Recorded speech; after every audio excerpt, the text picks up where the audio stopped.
Hi everyone, and welcome to today's General Hospital reaction. So much to get through today, so let's get right to it. But if you haven't already, please subscribe so you don't miss any of our videos or recaps. General Hospital recaps. I think there might be another channel uploading General Hospital actually full episodes. I don't know what it is, but I think it's out there again. So check that out if you want to see the episode and can't go on abc.com or see it on TV. Whew, I don't know why I just did a random thing. Oh, and I'm going to say this real fast in the beginning. If you could check in the description, I have a link to an Indiegogo campaign. If you could share it or donate, that would be amazing. And now let's get to today's General Hospital recap. At the restaurant, Lulu leaves Valerie with Olivia to go off to talk to Nikolas.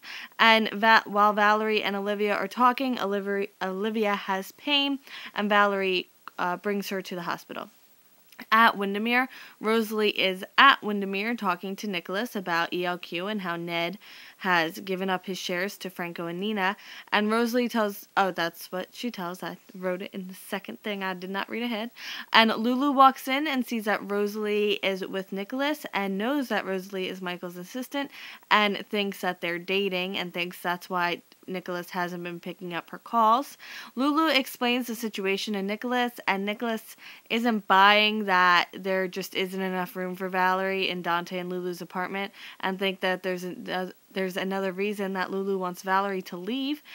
But in the end, Nikolas agrees to house Valerie, and Nikolas calls Rosalie to tell her that if she's going to come over again, she needs to call first, and also, haha, guess what, you have to pretend we're dating now. And Franco and Nina, speaking of Franco and Nina, Nina catches Franco snooping through her purse and gets really upset, understandably upset, and dumps out her purse and, like, flips over a chair and's like, where's the baby? And, Franco tells Nina that he has seen evidence that shows that she could have taken the baby, and Nina says that their friendship isn't worth it and she's just going to move out because she can't take that he isn't trusting her or anything like that.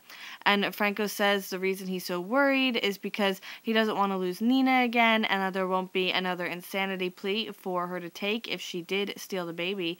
So while Franco's trying to convince Nina to stay, he kind of convinced her that she should stay because why would she leave a 5-star hotel room? And she's kicking him out, and he's like, you can't do that. And she's like, guess what? We both have the information that keeps us in this room, so yes, I can.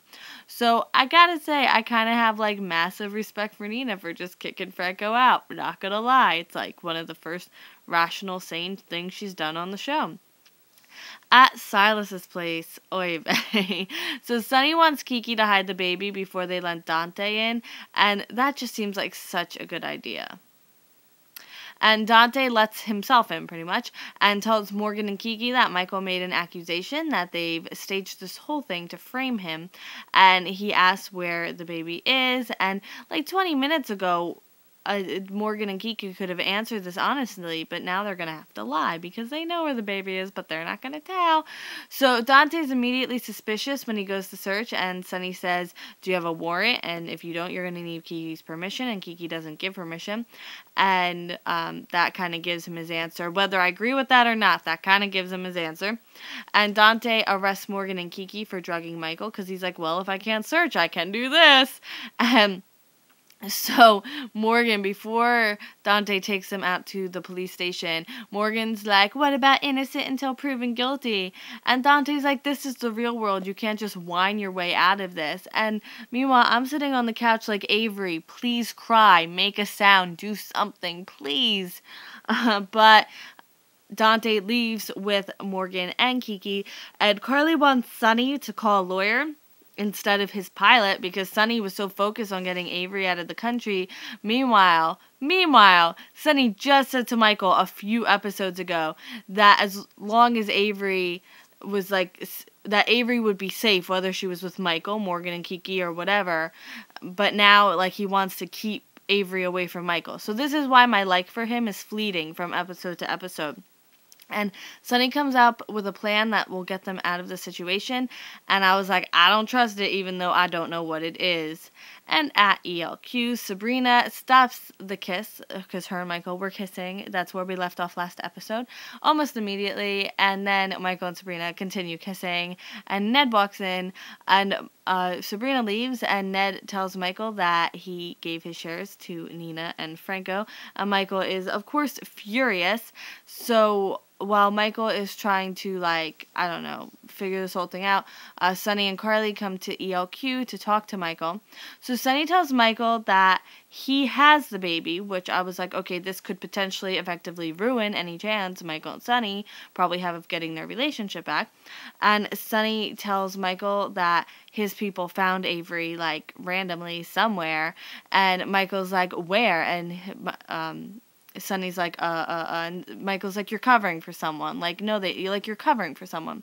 So Sonny, being such the jokester, he tells Michael that he'll arrange for Avery to come back to Michael, and everything will be fine if Michael drops the charges against Morgan and Kiki for drugging him. And Michael, being the best person that ever existed on this show. I know that's a slight exaggeration, and I haven't met Chad Duell in real life yet, and that is something I hope to change in the coming years. But anyway, he says he's not going to play by Sonny's rules, and that here are the rules, that this is what's going to happen. So Sonny should produce Avery because he believes that Sonny has immediate access to her because of the deal Sonny just tried to strike up. So Michael says that he will drop the charges against Morgan and Kiki if Sonny drops the complaint against Judge Walters, which means Michael will retain full legal custody for, like, ever. And Michael threatened that if Sonny doesn't go along with it, he will get full custody of Avery back anyway, because nothing will happen as a complaint against Judge Walters, because Judge Walters doesn't have a record of impropriety. And Morgan's going to wind up in Pentonville, and they both know how horrible Pentonville is. Like, sass master. And Michael makes the call, dropping the charges, and Sonny said he called Rick, and he's withdrawing the complaint against Judge Walters, and then Carly walks in with Avery. So Michael's holding the baby, and he says, I'm so sorry you were taken from me, and, like, then he, like, side-eyes Sonny, and he's like, and that'll never happen again. And I was like, oh, Michael. I love Michael. At the hospital, Sabrina tells Felix about the kiss, and Valerie takes Olivia to General Hospital, and Ned arrives, and Sabrina helps, even though she doesn't work at General Hospital anymore. Maybe that'll change. And Sabrina and Felix unofficially think that it's Braxton Hicks, and Sabrina fills Dante and Valerie in on that. I wrote Rosalie, but I meant Valerie, and I said it right, so I didn't even have to tell you about my typo.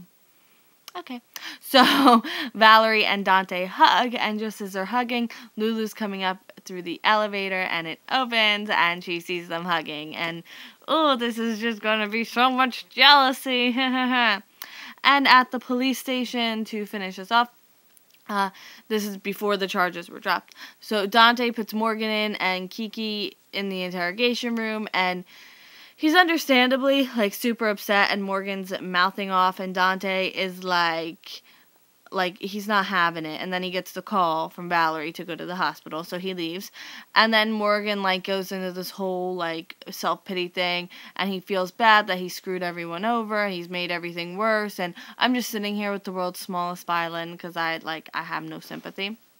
And then a police officer comes in and tells Kiki and Morgan that they are free to go. And they're like, why? And the police officer's like, why don't you just leave and not question it?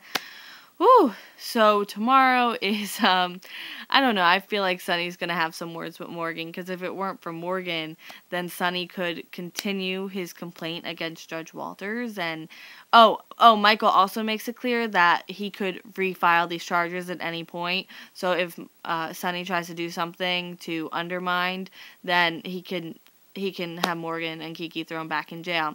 So he is, like, leverage forever, or however long the statute of limitations is for a Class D felony. Thank you so much for watching today's video. If you liked today's video, please give us a thumbs up, and I will see you tomorrow for more General Hospital. Bye!